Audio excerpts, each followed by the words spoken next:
Monsieur Sampou, bonsoir. Oui, bonsoir, messieurs, et bonsoir à vos collègues qui sont sur ce plateau. Allez-y, sans se barrer, question. Et alors, on l'a tous appris, disons hier, mais davantage ce matin, que votre liste a été invalidée.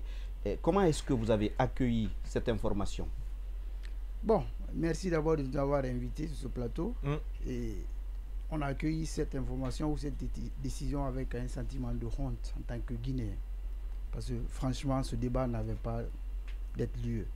Et un sentiment de honte. Tout à l'heure, en venant, je suis garé quelque part, c'était pour prendre des documents. Et je suis tombé sur une discussion chaude avec des jeunes de 8 à 10 personnes. C'était sur le sujet. Alors j'ai vite fait parce que, puisqu'ils ne me connaissaient pas, mais c'était le sujet. Donc, pour nous, c'est un sentiment de honte. Comment c'est un sentiment de honte? De votre côté ou du côté des gens qui ont pris la décision? Parce qu'on a vu quand même la crise au sein du football guinéen. Quand on parle des acteurs, vous dites non, c'est pas nous. Sous Alpha Condé, la crise était là. Vous avez crié Aro sur le Baudet. Ouais, sur le Baudet pour dire que non, il y a de l'immixtion. Il y a l'immixtion de l'exécutif. Ouais. Le CNRD vient, vous sollicitez maintenant, cette fois-ci, l'intervention des autorités pour pouvoir faire avancer les choses. In fine, votre liste, la liste qui était considérée comme une liste qui devrait gagner, elle est invalidée. Vous parlez de honte. Favori, honte par rapport à qui? Ben, j'ai dit honte parce que quand on est guinéen, on voit ce qui se passe. Quand vous prenez la population guinéenne, je pense que la majorité, c'est la couche juvénile. Et le sport roi en Guinée, c'est le foot. Donc, de crise en crise, on se demande pourquoi on tombe encore dans cette crise. Parce que c'est suite à une crise que le processus électoral a été stoppé au temps du président Antonio, avant la mise en place d'un CONOR, qui était censé être un organe neutre. Donc, si... Le CONOR? Le CONOR. Si à l'issue... Contre lequel vous vous êtes braqué? Non, on ne s'est jamais braqué. Ah, d'accord. Pas du tout. On ne s'est jamais braqué. On a toujours collaboré. Peut-être qu'on a été mal compris. Et si à l'issue de cette transition et que ça se termine encore par une crise, vraiment, moi, j'ai honte. Oui, non, mais dans la décision qui a été rendue, il y a des points précis qui ont été indexés. On parle notamment d'éthique. On dit que votre candidat, notamment parce que son bureau à la Ligue guinéenne de football professionnel a été révoqué pour des actes de gestion, cela peut renvoyer à une dimension éthique. D'autant que on lui avait demandé à ce bureau de présenter un certain nombre de documents relatifs à sa gestion qu'il n'a pas présenté. Ça peut donner l'impression qu'il y a eu une attitude de dissimulation des documents et on ne dissimule que quand on n'a pas intérêt à ce que les choses soient mises sur la place publique.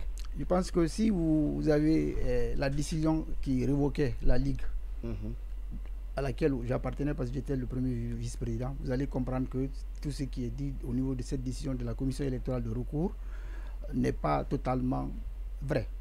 Parce qu'à l'époque, on a fourni tout ce qu'il y avait comme document. Le seul document qui restait à être fourni, c'était le contrat qui nous liait avec les sponsors. En ce moment, comme vous savez, en matière de contrat, il y a la confidentialité. Nous nous sommes dit, attention, avant qu'on ne transmette les contrats qui nous lient avec ces sponsors, il faut que nos avocats, il faut qu'on... Nous-mêmes, on s'entretient avec les sponsors pour ne pas qu'on soit rattrapé par le droit à un jour. Donc, c'est dans cette période que le CONOR a estimé qu'on a refusé de collaborer et puis il y a eu cette décision de révocation pour manque de collaboration. Point 1000 bas, c'est tout. Oui, mais est-ce que vous pouvez invoquer la confidentialité face à vous qui êtes un organe qui relevait de la fédération, donc du CONOR? C'est-à-dire c'est votre supérieur. Je vous rappelle que ces sponsors ont été recherchés par notre bureau et que le CONOR est venu trouver ça. Donc, on était sur... Oui, mais légalement, c'était votre tutelle. Non, c'est ce que la FIFA a dit dans sa décision. Non, parce que la Ligue n'a pas de personnalité juridique. C'est ce que la FIFA a dit dans sa décision. J'ai dit légalement, il n'y a même pas de débat. La Ligue, c'est un démembrement de la fédération. La Ligue pro, la Ligue amateur et autres, quoi. Mais ce qui nous surprend, c'est que ce qui est applicable sur notre liste ne l'est pas sur les autres listes. Parce que les mêmes membres qui étaient dans ce bureau, il y a certains qui sont sur la liste du président Bouba Sampil, d'autres sont sur la liste du président Almami. Pire que ça, ce qui nous inquiète, c'est nous qui... Est-ce que quelqu'un a contesté parce que là, c'est des candidats qui ont contesté votre liste. Est-ce que les gens dont vous parlez là, qui sont dans les autres listes, est-ce que vous avez contesté par exemple? Je pense que je ne vais pas vous apprendre en matière de droit, soit c'est suite à une plainte ou bien le juge il peut s'auto-saisir. Donc nous, cette commission... Il peut, donc il n'est pas... Ça veut tout dire. Et pour le cas de votre liste, il ne s'est pas auto-saisi. Il ne s'est pas auto-saisi, voilà. C'est ce qui nous surprend. Secondo, qui a non, justement, c'est justement ça en sa faveur parce que ce que vous invoquez, c'est qu'il avait la possibilité de s'auto-saisir. Il ne l'a pas fait concernant vos adversaires. Mais je vous rappelle aussi que vous concernant, il ne s'est pas auto-saisi. Il a fallu qu'il soit saisi. Est-ce que maintenant, peut-être que pour aller concrètement, est-ce que du fait que, parce que ce matin, j'entendais un de vos représentants dire que vous avez choisi de faire le fair play, ça sous-entendait que vous vous êtes tu sur ces imperfections, sur ce jeu, mais ils ont parlé sur les vôtres. Est-ce que ça veut dire que les jours à venir, vous allez vous aussi porter plainte et attirer l'attention de la commission sur ces choses que vous pouvez les reprocher? C'est sûr que les jours à venir, vous allez apprendre que nous avons saisi les autorités compétentes. Okay. Ça, c'est sûr. Okay. Les autorités compétentes, ça veut dire la commission électorale la commission électorale ou la FIFA et la CAF.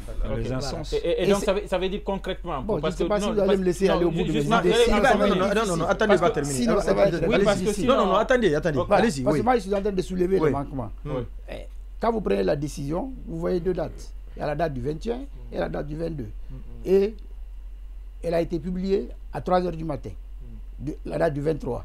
Et à date, nous qui sommes concernés, nous n'avons pas été notifiés par courrier ou quoi que ce soit. C'est à travers la presse, comme vous, que nous avons appris. Nous avons tous téléchargé à travers les sites. Donc nous, on se demande, peut-être qu'on est en train d'apprendre. Oui, peut-être qu'on est en train d'apprendre le droit. Pire encore, au moment où on s'est réunis en Assemblée générale pour la mise en place des organes électoraux, on a mis en place la commission électorale de recours qui était composée de 3 personnes. Donc on connaissait les noms. Mais curieusement, on a vu, il y a une dame qui a disparu, peut-être qu'elle a démissionné. Et au rang protocolaire, il y a quelqu'un, normalement, quand il y a des suppléants qu'on a mis en place, on a voté pour 3 suppléants. Donc, mais on a sauté, parce que il y a Dame Alimatou qui était la première suppléante. Non, elle était la membre. Après elle, c'était une Dame Cathy. On n'a pas vu, et c'est à la signature on se rend compte qu'il y a l'autre monsieur Ali, je crois, Silla. Donc nous-mêmes on se demande parce qu'on n'a même pas été informés. Donc je ne sais pas, peut-être qu'on est en train d'apprendre le droit, mais il y a tellement de manquements que nous sommes dit. En principe, comment vous devez être informé? Par voie d'huissier, on devrait vous déposer la décision, vous la notifiez? Non, ne serait-ce que par courrier. Parce que quand les listes ont été validées, c'est par mail qu'on a adressé tous les listes qui ont été retenues. Pourquoi quand une décision encore est prise, on n'adresse pas par mail ou par un courrier électronique à tous les membres concernés? Jusqu'à date, nous ne sommes pas au courant.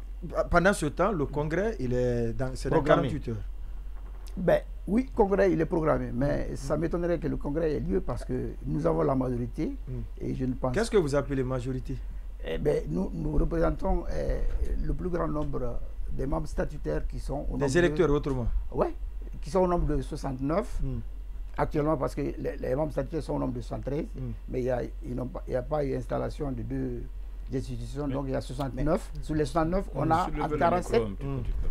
Sur les 69, on a entre 47 et 50. Il y a un autre élément sur lequel est-ce que vous êtes concerté depuis? Aujourd'hui, toute la journée, on était au siège de notre QG et c'est là-bas où j'ai quitté pour venir. La conséquence d'un report, qu'est-ce que le report peut avoir comme conséquence? Le report, c'est... La conséquence du report, il y a 2 choses. C'est soit la commission, soit la mise en place d'un nouveau CONOR, ou la commission revient sur sa décision. Ça veut dire la commission revient, c'est de vous rétablir dans vos droits? Bien sûr, parce qu'elle l'a déjà fait une fois. Il y a eu une décision qui a été prise lors de la mise en place du district de Farana, où la commission de recours avait invalidé l'élection. Mais après réflexion, elle est revenue là-dessus. Donc, mais moi, je voudrais poser une question. Ça, c'est faisable, c'est possible. Est-ce que vous avez une possibilité? Est-ce que vous avez une possibilité de bloquer? Est-ce que c'est prévu par la loi? C'est pas parce que c'est faisable à Parlement que c'est prévu. Monsieur Sampou, est-ce que vous avez une possibilité de bloquer la tenue du congrès? La majorité de blocage. Bien sûr que oui. Les textes sont clairs là-dessus. Si le quorum n'est pas atteint, il ne peut pas y avoir congrès électif. Convocation. Oui. Mais la seconde convocation, ils n'ont pas besoin de ça. Bien sûr que oui. Tant qu'il s'agit de l'élection d'un président et des membres ou bien de la modification des statuts. C'est s'il s'agit d'une autre question qu'on parle que ceux qui sont présents de la salle peuvent siéger. Mais quand il s'agit de modifier des statuts ou bien d'une élection d'un président, de vice-président, il faut que le quorum soit atteint. Donc c'est pourquoi je dis le quorum. Pardon? Le quorum. Qui dit le quorum? Il est au nombre de combien? Le quorum, c'est la moitié des 69, donc 35. Est-ce que vous êtes certain, quand vous dites que vous venez de votre QG, est-ce que vous êtes certain que de vos rangs ne sortiront pas certains pour aller faire en sorte que une trahison, disons? Bon, vous savez, là, nous sommes tellement habitués. Depuis le début de ce processus, on nous a toujours traités de la sorte. Mais jusqu'à preuve, on est très serré, on est en rang soudé. Donc, jusqu'au bout, on ira jusqu'à la victoire finale. Il y a un autre élément aujourd'hui, si vous permettez, c'est que cette élection nous conduise à une autre crise. Est-ce que vous voyez certainement les germes d'une nouvelle crise avec la crise déjà existante? Bien sûr que oui, c'est ce que je vous dis. Je dis c'était suite à une crise qu'un CONOR a été mis en place, ce qui était censé être un organe neutre. Malheureusement, au bout du processus, on tombe encore dans une autre crise, quoi. Donc, mais est-ce que le problème, ce n'est donc pas vous, les acteurs du secteur? Parce que là, vous ne pouvez pas accuser le CONOR. Ouais. Ni le CONOR, ni l'exécutif. C'est la commission de recours. Non, pour moi, c'est pas... Et vous pensez qu'ils sont manipulés? Non. Je pense des électeurs problématiques? Oui. Non, bon. Attention. Non, ce qu'il dit est important. Est-ce que vous pensez que cette commission qui a rendu cette décision, d'abord, quand vous dites que vous n'avez pas été notifié, est-ce que vous dites, quand vous dites que vous n'avez pas reçu la notification, le simple fait que cette décision soit affichée à la fédération, est-ce que cela ne suffit pas? La deuxième chose, est-ce que vous pensez vraiment que là aussi, il y a l'ombre du CONOR et que c'est le CONOR qui manipule cette commission? Qui instrumentalise. Nous pensons quand même qu'avec certitude qu'il y a... Quand vous dites certitude, vous avez des éléments de preuve. On n'a pas d'éléments, on ne peut pas... Comment est composée cette commission pour les auditeurs? Pour nous autres qui ne nous intéressons pas beaucoup au sport, comment est composée cette commission? Cette commission a été mise en place suite à un vote lors d'une assemblée générale extraordinaire. Par vous, les membres statutaires? Par nous, les membres statutaires. Voilà. Mais dans le choix... C'est intéressant. Dans le choix, c'est que, et à la présidence et à la vice-présidence, on n'avait pas le choix. Il n'y avait qu'une seule candidate, alors qu'il y avait des postes où il y avait 2 ou 3 candidats qui avaient postulé. À notre fort étonnement, quand on nous balançait la liste, c'était un seul candidat par poste. Donc vous n'avez pas le choix, vous venez, il y a un seul candidat pour la présidence, vous cochez ou bien la liste est valide. Oui, il y a ce auditeur qui m'envoie ce message que pourtant, votre porte-parole, Louis Camara, avait dit aujourd'hui que vous alliez prendre part au congrès le 25. Bon. Mais entre-temps, les choses ont évolué. J'ai dit bien que c'est une possibilité pour nous de ne pas aller au congrès pour qu'on se fasse entendre. Et il y a l'un de vous qui a demandé ce qu'on a comme possibilité. J'ai dit, si le quorum n'est pas atteint, il ne peut pas y avoir élection. Soulevez le micro, allez-y. Oui. Si le quorum n'est pas atteint, il ne peut pas y avoir Vous le laissez même, laissez le micro, il ne va pas tomber. Oui, allez-y. D'accord. Donc si le quorum n'est pas atteint, il ne peut pas y avoir élection ou le congrès électif. Vous serez présent ce jour-là, au lieu du congrès? L'avenir nous dira. Nous sommes en train de nous concerter et nous sommes jeudi aujourd'hui. Je pense qu'on a la journée de demain. Et puis peut-être même qu'il y aura... La matinée peut-être du samedi. Qu'il y aura une annonce qui va... Ouais, on nous parle de l'arrivée d'une mission de la CAF et de la FIFA. Vous la confirmez? Oui. Vous confirmez l'arrivée de cette naturellement, mission? oui. Mais le processus est tellement biaisé que la loi ou les statuts disent que la liste ou les listes définitives doivent être publiées 10 jours. C'est l'article 14 du Code électoral. Aujourd'hui, nous sommes à combien de jours du congrès? Donc voilà quelques manquements qui nous disent que on n'est pas sûr qu'il y a... Cette impréparation, vous la mettez à l'actif de qui? Et le CONOR. Encore le CONOR. Non, et le CONOR et la commission électorale. Parce que c'est le secrétariat général qui sert, je ne sais pas, de logistique et autres pour accompagner les organes électoraux. Donc pour moi, s'il y a manquement dans ce domaine-là, ils doivent assumer. Je pense que c'est de cela que comment il s'appelle, Baïla voulait parler. L'autre motif d'invalidation de votre liste qui a été invoqué, c'est le fait que dans les enquêtes d'habilitation, on dit que votre candidat à la présidence a omis un certain nombre de procédures. Il a omis de les mentionner, de les signifier dans le questionnaire qui lui a été soumis, et que en soi, c'est aussi une absence, ça pose un problème éthique. Je ne sais pas si c'était chez vous ou quoi, mais je pense que lors d'une émission, le général Mathurin a carrément reconnu qu'il était sous contrôle du gouvernement. C'était ici, c'était dans l'émission Sport de Dimanche. Oui, mais le dire à la télé, et omettre de le mentionner dans un questionnaire qui lui a été dûment... Et je suis sûr et certain qu'il a fourni des documents.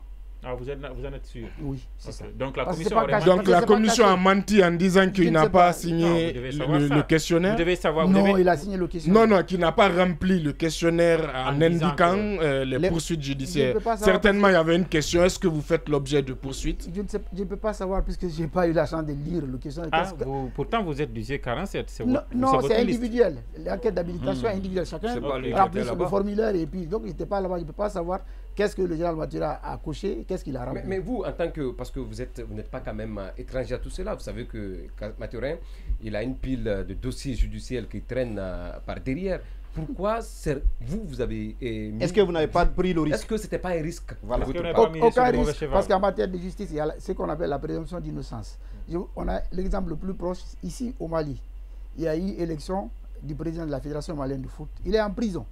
Mais puisqu'il est... Oui, mais la loi, sauf que la loi qui gouverne le football en Guinée, le contenu n'est pas forcément le même du côté du Mali. Non, les statuts. Oui, là, il s'agit de la présomption d'innocence. Exactement. Je parle de la présomption d'innocence parce que, à preuve et à date... Non, et c'est vrai aussi que la commission de recours a quand même fait une assimilation qui est juridiquement contestable lorsqu'elle déclare que la révocation du CONOR, elle assimile cela à une violation du code éthique. Or, la révocation, quand vous regardez la décision, elle s'en tenait à révoquer. Article 1er, le bureau est révoqué. Elle ne dit pas...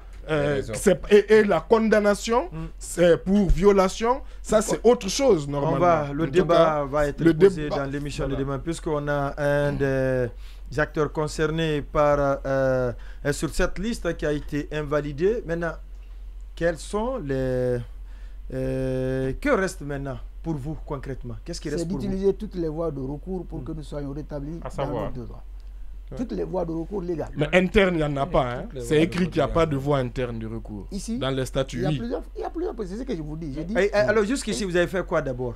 On s'est réunis et je suis sûr et certain que d'ici demain ou après-demain, vous allez apprendre de ce qu'on a pris comme décision. Quelqu'un me disait que les décisions de la commission électorale de recours sont sans appel. C'est vrai?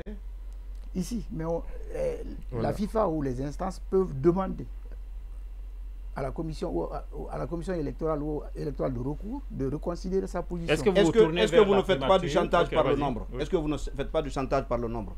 Par le nombre? Oui. Non, pas du tout. Je pense que si l'un de vous a dû assister une ou plusieurs fois à nos réunions, on est toujours au-delà de 40. Est-ce que ce n'est pas parce que vous êtes toujours au-delà de 40 que vous voulez toujours bloquer les choses, même si on reporte des choses à votre candidat? On n'a pas intérêt. Nous, on n'a pas intérêt. Nous sommes pressés pour aller au processus de mise en place d'un bureau. Est-ce que vous sollicitez à nouveau le Premier ministre pour la résolution de la crise? Oui, bien sûr que le gouvernement, parce qu'il y a une inquiétude qui s'installe. Pour la quiétude sociale de la jeunesse, il faut que le gouvernement... Ah non, mais pour l'élection d'un président de Fegifo... Souvenez-vous, quand même, quand il y a eu blocage, c'est le Premier ministre qui a parti bloquer. Est-ce qu'il ne faut pas prolonger alors le mandat du CONOR qui fait du bon boulot, histoire de... Qui ferait du bon boulot. Bon, je vous laisse vous-même apprécier si vous dites que le CONOR fait du bon boulot, mais pour nous... Ils ont beaucoup de résultats. Merci d'être passé dans cette émission. Pardon, oui, c'est quand même son héritage. Merci d'être passé dans cette émission. Merci à Kerno Amadou Kamara, merci à Bouakar Sansoubari, merci également à Baïla Amadou Traoré, Ndoye Cheikh Sadibou, merci à Bib Marwan Kamara, merci à la régie.